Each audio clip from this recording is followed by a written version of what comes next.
Welcome to Guerrillapreneur, the Art of Waging Small Business Warfare podcast, teaching Davids how to defeat Goliaths. Now here's your host, Mark Anthony Peterson. Welcome back to the podcast for entrepreneurs, startups, and business mavericks. If you're not a maverick, you don't have to go home, but you got to get up out of this podcast. In this podcast, we teach entrepreneurs how to defeat the corporate giant. Just like in the story of David and Goliath, David defeated a much taller and stronger Goliath, not by fighting the giant in hand-to-hand combat, but by using technology, a slingshot. The slingshot allowed the smaller David to attack from a distance that minimized the advantages that Goliath had over the smaller David. My name is Mark Anthony Peterson. I'm a serial entrepreneur, a futurist, and the managing executive at Ceyero Consulting, a leading small business strategy and technology consulting firm. I am also the author of the book Guerrillapreneur, Small Business Strategy for Davids Wanting to Defeat Goliaths, which is available on Amazon, Barnes & Noble, and iTunes. This podcast is brought to you by Ceyero Consulting. An idea can launch a business. A strategy can take it global. Guys, there's so many ways that you can support the show. You can support the show by liking it. You can also support the show by subscribing and leaving a comment. You can do that in iTunes, Apple Podcast app, Podomatic, or any of your favorite podcast listening platforms. Make sure you check us out on Patreon at patreon.com/guerrillapreneur. Those t-shirts and hats that I've been promising for a year, we're nearly done designing them. Make sure you're the first one to get the new Guerrillapreneur Disrupt or Die t-shirt or hat by becoming a Patreon sponsor of the show. We'll also have the hats and t-shirts for sale on our website, ceyero.com, ceyero.com, and on our Facebook page, Ceyero Consulting. Guerrillapreneur's Happy New Year. Can you believe it's 2020 and we're on episode 49 of this podcast? I wanted to kick off the new year by giving you some hope. If you're launching a new business, you might want to know that some of the biggest brands in the world had to use guerrillapreneur tactics to save their businesses. In this episode, we are going to detail 8 of the craziest guerrillapreneur tactics founders have used to save their businesses.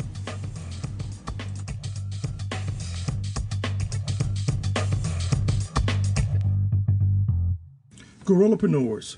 Some of the biggest brands out there weren't always so big, and their founders had to do some crazy things in order to keep the business alive.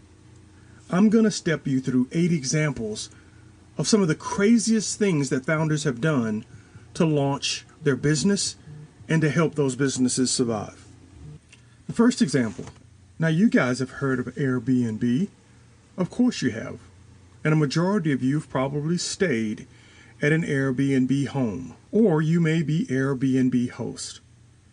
Well, all of that almost didn't come true because the founders were nearly out of money and were close to closing the company down. Brian Chesky, Nathan Blakacek, and Joe Geber had maxed out all their credit cards and were close to closing down the business, and then they came up with the idea of selling breakfast cereal.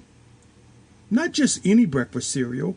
We were in the heat of a presidential election, and they thought they could come up with 2 catchy boxes of cereal that they could sell and raise money for the company. They created one box of cereal called Obama O's, which was very much like Cheerios, and had a big picture of President Obama. They had another box for the individual that was running against him, John McCain, and they called that box Captain McCain's. The Airbnb founders sold 800 boxes of Obama O's and Captain McCain's and the Breakfast of Change, the third box of cereal. They raised $30,000 with that stunt. Enough money to keep the business alive and give them more runway so that they could become the giant that they are today. I know it sounds crazy, But those three guys made crazy cool and saved their company. Would you pay your customers to use your product? Well, that's what PayPal did in its early days. They had so little traffic that they paid their customers to use the platform. All new users were given $10 to join, and they were given even more money to refer their friends. Now, as you can imagine, in those early days, they operated at a huge loss. But what do you think happened? Eventually, they generated enough traffic to hit 1 million users on the platform, and they were off to the races. And now PayPal has 277 million users and a market cap of $135 billion. Muse is a site that offers career advice and job opportunities, and today features companies like Facebook and McKinsey & Company. But that company almost didn't make it. They had no money to launch the company and less than zero to market the company. So co-founder Catherine Minshew came up with the idea of spamming all the friends she had in her network. And in the email that she sent, she begged them to share information about the company with their friends. She sent so many emails that Google actually shut down her email account, labeling her as a spammer. Now, I know some of you are afraid to be labeled spammers and are afraid to send out emails to everyone in your network. But that's exactly what she did to try to build awareness for the company. But she didn't stop there. She planned a launch party for 150 people with a budget of $10, getting all the companies that were potentially involved in that launch party to donate their services, including the gin that she served at the party and the taxi she rode in to get there. Talk about making $1 out of 15 cents. I think she accomplished that goal. And speaking of that, you should check out my series, How to Make $1 Out of 15 Cents, on my YouTube channel, Ceyero Consulting. A lot of good tips on how to stretch $1 and get more for your money. Do you think a personal touch can save your business? You know, like a handwritten note to your customers? Well, Ben Silbermann, the founder of Pinterest, did exactly that. Now, today, Pinterest has over 70 million users worldwide, but in the early days, he only had about 7,000 people on the platform. And Ben actually wrote handwritten letters to all 7,000 of those people, asking for their help and giving feedback on what they thought about the platform. Today, he attributes their success from all of the input that they got in those early days from those first 7,000 users. And doesn't that make sense? Those early adopters are the people who get it. They understand your value proposition, and he used the most basic but most important way to communicate with them in a very personal way, and got feedback that helped to build the platform into the giant that it is today. Do you think going to a bar can help you save your startup? Most of the time when your startup fails, that's where you end up, is in the bar. But in this case, a bar and a bouncer help save a startup.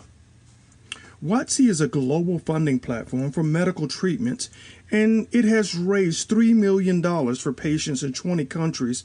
Well, they almost didn't have that track record because they were on the verge of shutting things down. Everyone involved with the company had been working for a year and a half as volunteers, and they needed cash to keep the nonprofit going.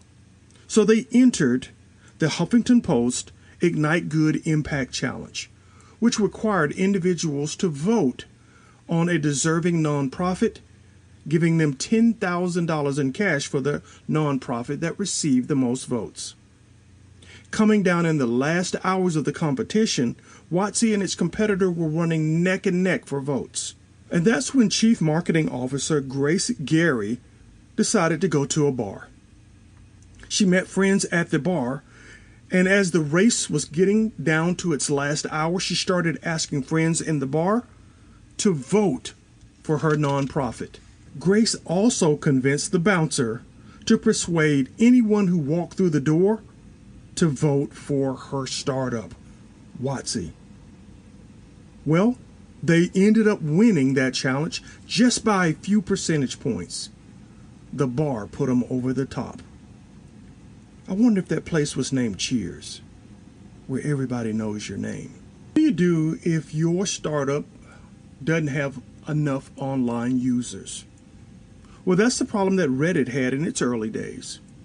Now, today they have over 800 million unique visitors to the site, but in 2005, when they were just getting off the ground, they had so few accounts that the founders decided to create fake accounts. Yeah, fake accounts, fake personas, which are common now on Twitter. But back in 2005, this was a new concept, a new idea. Fake accounts, fake personas, and then they began to respond to their own fake personas, attracting more attention from people who wanted to become part of the conversation. Well, as they say, the rest is history. And 800 million unique visits later, Reddit is the face of the internet. Now, what do you do if every bank and lender out there turns your startup down? Tells you that your idea is just a little too crazy for them to put money into. Well, that's what Jason Bachman was facing when he wanted to launch Strange Donuts, a donut company that's a little bit off the beaten path and doesn't necessarily follow the Dunkin' Donuts model. So after being turned down by 13 different lenders, Jason decided to host a POG tournament to help finance his startup. What he did was gather a bunch of 90s memorabilia and other fad-type items that people might want as prizes, and then charged an entry fee to anyone who wanted to compete for those items in the POG tournament. He had over 200 entries into the contest, and it was a smashing success, giving him much needed capital to get his business off the ground. Now that's 8 crazy examples, but I'm going to throw in one more, a bonus example from my past. In my last startup, Pride Rock Holdings, we were trying to build a network of fingerprint collectors to submit live scan fingerprints to the FBI. Now, when we got the business off the ground, live scan technology could cost as much as $100,000 per unit. That's just a collection device, not including the computer and software.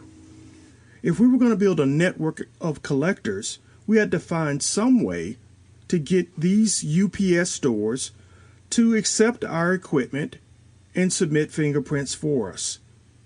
Our competitors, Lockheed and EDS, were hiring employees, renting out storefronts, and putting in equipment and competing for contracts.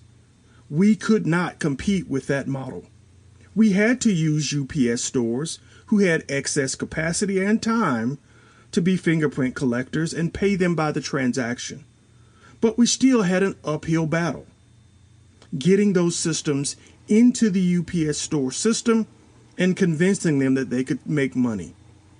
Now, we knew we could not charge them for the equipment. That was a non-starter for people who were barely making a profit. So we had to provide the equipment, the PC, and all training to them for free. We also had to guarantee them, in the early days, a certain amount of traffic so that they could make early profits off the system that we were installing in their stores.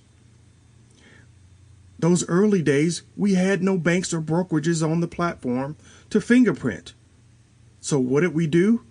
We sent test cases in to those first 4 locations, generating transactions for the UPS store so that they could be a reference for us for the next 4 that we had to set up, telling them that they were making good money off the fingerprint system and that it was easy to process a transaction.